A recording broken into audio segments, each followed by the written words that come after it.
preparing to wind down the 118th Congress with the NDAA Farm Bill extension that's being contemplated, and of course, the continuing resolution, while simultaneously preparing for the 119th Congress. Democrats have consistently made clear that we are ready, willing, and able to find bipartisan common ground with the incoming administration on any issue, particularly as it relates to driving down the high cost of living for everyday Americans, which we must tackle together and decisively, while at the same period of time, we've made clear that we will push back against far-right extremism whenever necessary. It has become increasingly apparent that many of my House Republican colleagues want to jam big tax cuts for the wealthy, the well-off, and the well-connected down the throats of the American people and try to pay for those tax cuts, which will not benefit everyday Americans, by cutting Social Security and Medicare. This is not a hypothetical, it's not hype, it's not hyperbole. It's happening before our very eyes because extreme MAGA Republicans in the House are telling us publicly and repeatedly that's exactly what they plan to do to the American people. House Democrats are clear. We will oppose any effort to end Social Security and Medicare as we know it. There is no mandate to take that type of aggressive action that will hurt working class Americans, and the American people will reject it, and House Democrats will work hard to stop it. Questions?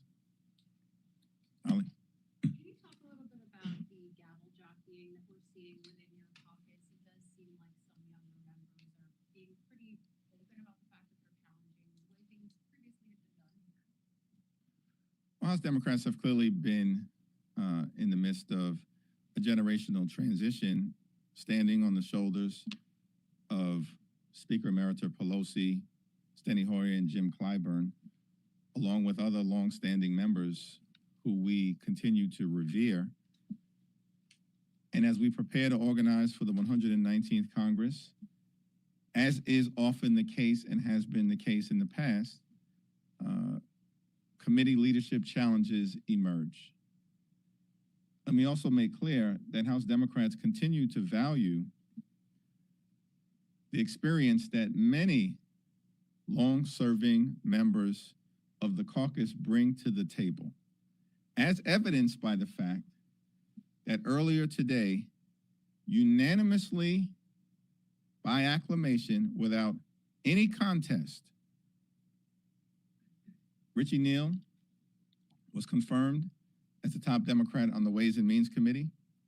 Maxine Waters was confirmed as the top Democrat on the Foreign Financial Services Committee.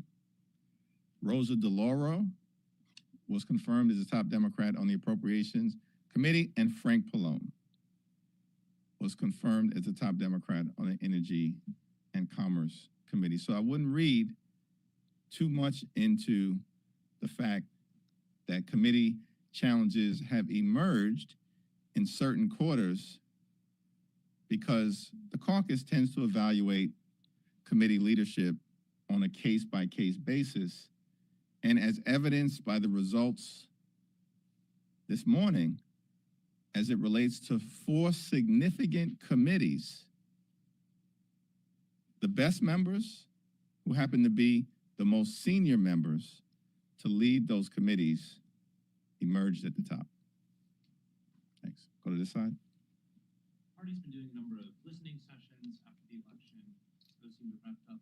What do you hope to do with everything, all this information that you've absorbed from members? Well, our conversations with each other as part of our after-action analysis will continue to be ongoing and be candid, clear-eyed, and comprehensive, but at the same time constructive.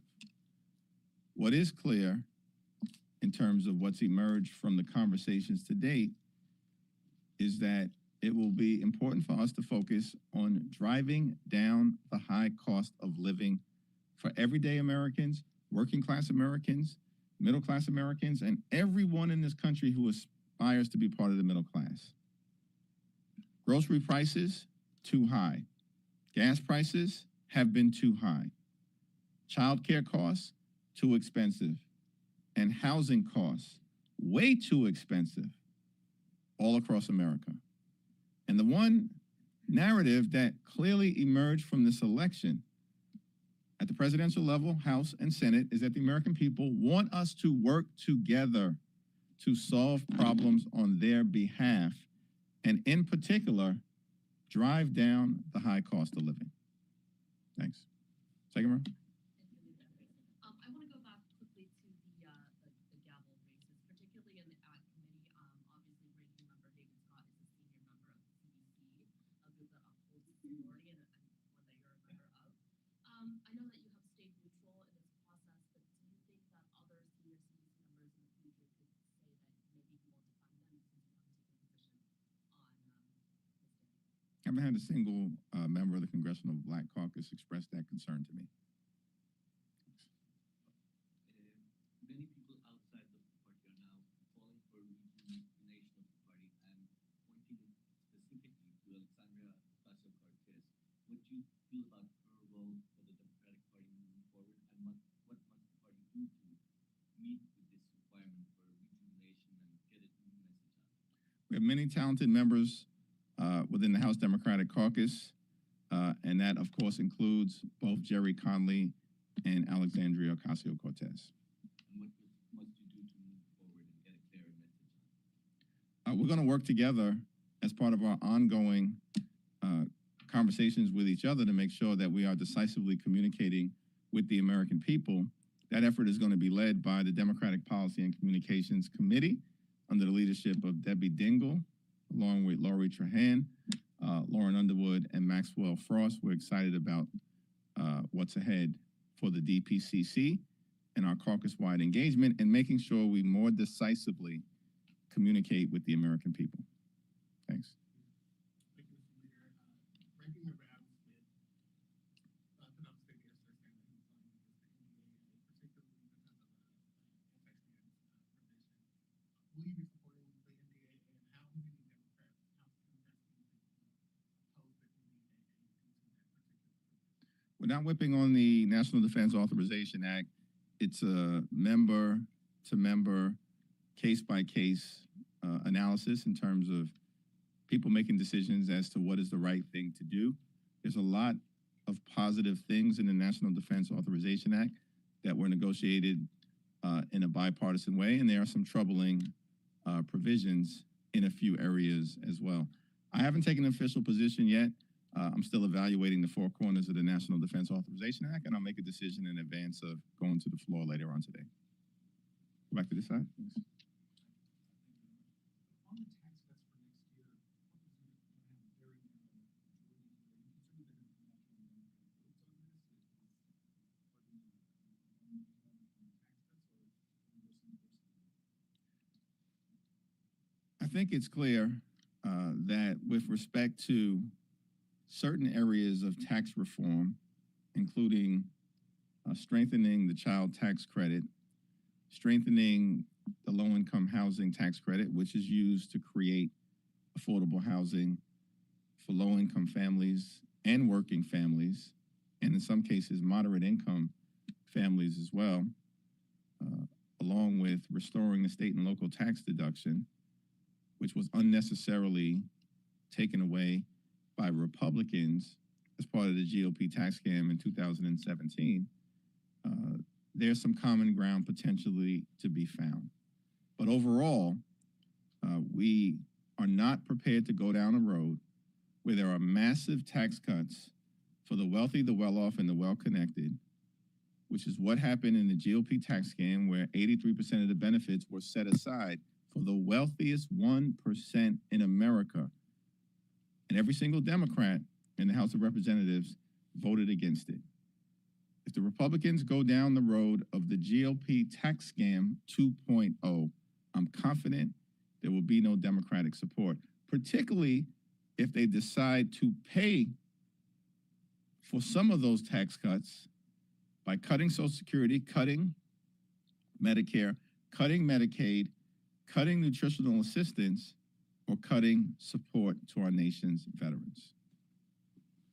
Last row. You got it. Thank you, Leader Jeffries. Oversight Chair, is that something that's being considered in negotiations? It's part of the Four Corners negotiation that will intensify in the days that are in front of us. And it is a provision that I support and proudly voted for on the floor of the House of Representatives. Thanks. Leader Jeffries, want to get your thoughts on the drone situation out of New Jersey. Lawmakers yesterday obviously were concerned that they weren't really going to get the information on the hearing yesterday. We know the New Jersey governor has been named the FBI. For you in Congress and in your capacity, it seems the main concern right now is that there's been no transparency from the federal government. Can Congress do anything? Like, would you want to take action on this matter if you're not able to get the information? We need a greater degree of transparency from our law enforcement authorities, and we'll make sure that that happens in the days and weeks to come. With regards to the NDAA, I know that you said you haven't taken a position on it yet, but there's also a lot of pro-life measures, poison pills that Democrats are against. Can you elaborate on that?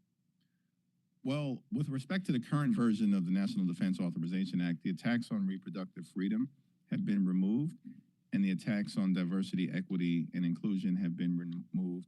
And that's a victory for the values important to the American people that Democrats strongly support. The Treasury Department has been advocating for anomaly language in the CR to protect Inflation Reduction Act funding for the IRS and ensure that an additional $20 billion isn't frozen or doesn't remain frozen. Is that part of what Democrats have been advocating for in CR discussions? Has that been a priority? Protecting the climate forward provisions of the Inflation Reduction Act, which are designed to make sure that we can have a sustainable and livable planet for generations to come, will continue to be a high priority for Democrats in every single negotiation that proceeds, including in connection with the continuing resolution. Thanks. Thank you, Leader. I just wanted to get your thoughts on the Daniel Penny verdict, whether you think that was the right decision and what you think the appropriate response should be from those who disagree. I respect the verdict, but that was a tragedy and it should not have happened. And we've got to do a better job of making sure that we have a more compassionate, enlightened response to dealing with the mental health challenges that so many Americans are experiencing, particularly in the aftermath of the COVID-19 pandemic.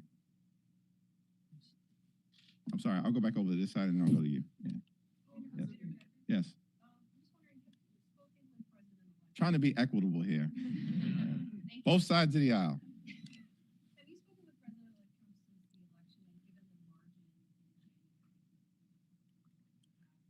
How do you see your relationship? I've not spoken to him directly, but do anticipate at some point in the next few weeks, either prior to the 20th or January 20th or thereafter, we'll have a conversation. And as I've repeatedly and publicly indicated, we are prepared to find common ground with the incoming administration on any issue, particularly as it relates to the most decisive ones to emerge from this election, which in our view is to deal with the high cost of living. The American people are correct that the deck has been stacked against everyday Americans for decades in ways that undermine the ability for far too many Americans to access the American dream, which is when you work hard and play by the rules, you should be able to provide a comfortable living for yourself, for your family, purchase a home, educate your children, have access to high quality health care, go on vacation with your family every now and then, and one day retire with grace and dignity. That's the American dream. It's out of reach for far too many people because the deck has been stacked against them for a wide variety of reasons, including the outsourcing of good-paying American jobs that have been going in the wrong direction, poorly negotiated trade deals, the dramatic decline in unionization, and the rise of automation, which has some consumer benefits, but also costs the American people, particularly in the inner city, in small town America, and in the heartland of America, good paying jobs. This is a problem that should be decisively addressed by Democrats and Republicans, the House and the Senate, and the incoming administration. The Biden-Harris administration did some good work in this area as the most pro-organized labor administration in modern American history. And through the American Rescue Plan, saving the pensions of more than 1 million hardworking members of organized labor, the Infrastructure Investment and Jobs Act, bringing domestic manufacturing jobs back home through the CHIPS and Science Act, and of course, standing up a clean energy economy and attaching prevailing wage requirements to that, along with driving down the high price of life-saving prescription drugs and taking effect on January 1st of next year, capping out-of-pocket costs for tens of millions of Americans who are on Medicare at $2,000 a year. That's game-changing and will bring costs down. But because the system and the deck has been stacked against everyday Americans for far too long, there's a lot more work that needs to be done. And if the incoming administration is committed to doing that work, then they will find partners in the House Democratic Caucus. So on AI regulation, has there been any progress made out of the AI bipartisan task force? Senator Schumer on the floor yesterday said that Speaker Johnson and I agreed that all our committees should keep working together to figure out a way to get AI legislation done before the end of the year. I agree with Senator Schumer, and it's my hope that some bipartisan progress can be made in this area in connection with the continuing resolution. Thank you, Leader Jeffries. On the Global Communication Center, funding for this appears to have been snuffed in the NDAA. This is essentially the State Department's disinformation arm. Have you spoken with House Democrats about that? Have they expressed concerns to you? For example, Ranking Member Meeks, have they expressed anything to you about this? Ranking Member Meeks is working hard on this issue, and it is increasingly important that we engage on a global level in terms of disinformation and deal with the challenges that we face here in America with respect to disinformation. Hi, thanks so much. Fast forwarding ahead to the new year, January 3rd, have you been in any talks at all with Speaker Johnson about where this is going? Do you think it'll be smooth sailing, or would there be a need for any Democratic help from your side of the aisle? And following up on that, just a couple of days later will be January 6th, certification. Off of that, are you expecting that to go smoothly? Do you think there'll be any focus for certification from either side? I don't anticipate any disruption with respect to January 6th. House Democrats and the Democratic Party are not infested with election deniers. With respect to January 3rd, I can say with a relatively high degree of confidence that no Democratic votes will be forthcoming for any Republican speaker candidate on January 3rd. In terms of my own nomination, I'm just trying hard to get to 215. Kevin. Do you think Governor Hochul should face a primary, and do you plan to endorse her? I think Governor Hochul has done a very good job under difficult circumstances as New York State has emerged from the pandemic to deal with the challenges that everyday New Yorkers have confronted. And I look forward to our continued work together on the governmental side. And I have confidence in her leadership. Same period of time, I don't plan to make any endorsements in the mayor's race at this period of time, which will come in 2025, let alone discuss what's going to happen in the governor's race the year after.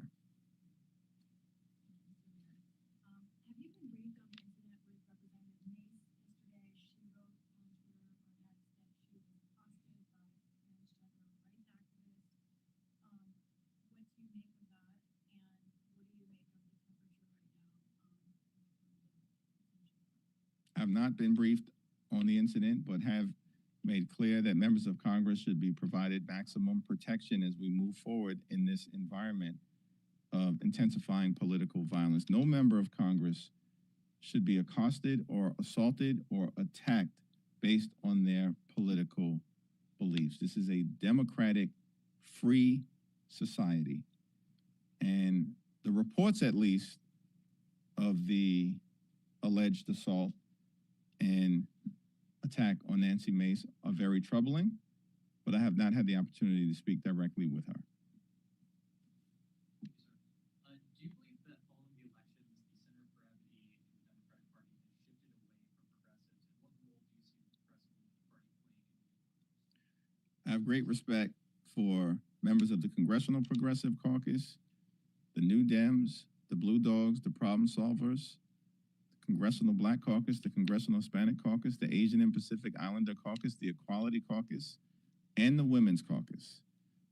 We, as House Democrats, authentically and most closely represent the hopes, the dreams, the aspirations, the fears, the concerns, the anxieties, the life experiences, and the passions of the American people, consistent with what the framers designed the House to be in our democracy. And it's my expectation that everyone's engagement will continue to be important. And my view of the House Democratic Caucus has been everybody matters. When you look at the post-election map, you have, blue on the coast, and then you have this enormous sea of red that's practically the entirety of coastal Florida. Those are the voters that your members of your caucus are saying Democrats desperately need to find a way to win over. And yet, your leadership team is all the folks, the ranking members that you just named are all the folks who head to the cities, communities, do payback. They're not just the coast, they're all from New York City. How are you going to speak to the middle of the country if your entire leadership team is Well, I think the House Democratic Caucus is broadly reflective of many parts of the country, and there's no circumstance where we would be at 215 incoming members if that, in fact, weren't the case. If it was just a caucus that was dominated by members from New York and California, we'd be less than 100. The last time that Donald Trump took office, there were 241 Republicans in the House of Representatives in January of 2017. And 194 Democrats.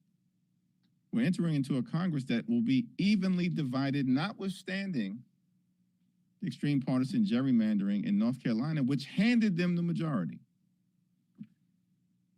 Now, we look forward to working as hard as we can to win seats back in Michigan and Pennsylvania, and deal with the extreme partisan gerrymandering that has created complications in places like Wisconsin. But we're not going to give up on the heartland of America when it's our policies and our values that are consistent with making life better for people who live in the heartland of America. I also think that it's not an entirely comprehensive take to look at the election results, particularly at the statewide level, and suggest that Democrats are a coastal party. There are 7 presidential battleground states, 7. Georgia had no statewide elections, meaning with respect to statewide elections outside of the presidential contest, there were 6 battleground states, which everyone agrees broadly reflects where the American people perhaps are at in terms of swing voters. 6, not including Georgia. Senator Casey was unfortunately defeated in Pennsylvania, and more than $100 million in outside money was spent against him, but he was defeated. That's one presidential state in terms of the battleground. What happened in the other 5? Well, in North Carolina, notwithstanding the fact that Donald Trump won at the presidential level, Democrats won the governor's race, the lieutenant governor's race, the attorney general race, the secretary of state race, and the state Supreme Court in North Carolina on that very same day that Donald Trump won the presidential election. Are we on the run in the state of North Carolina? What happened in Wisconsin? On the same day that Donald Trump won at the presidential level, Tammy Baldwin was reelected. Are we on the run in Wisconsin, in the heartland of the United States of America, when Tammy Baldwin won with a Republican president winning at the top of the ticket? What happened in Michigan? Another heartland state. Alyssa Slotkin won the Senate seat and is on her way to the United States Senate. Are we on the run in the heartland state of Michigan? What happened in Nevada? Donald Trump wins the presidential election, but on the same day, same set of voters, Jackie Rosen is reelected to the United States Senate. Are we on the run in Nevada?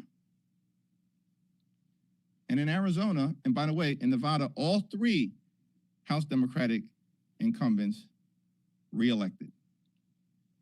And in Arizona, Donald Trump wins somewhat convincingly at the presidential level.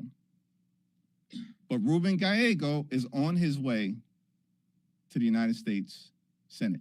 Same day, same set of voters, same election. So there were 6 battleground states that had statewide elections outside of the presidential election. Democrats swept 5 and only lost in Pennsylvania. That doesn't sound to me like we need a complete makeover. Thanks, everyone. Thank you.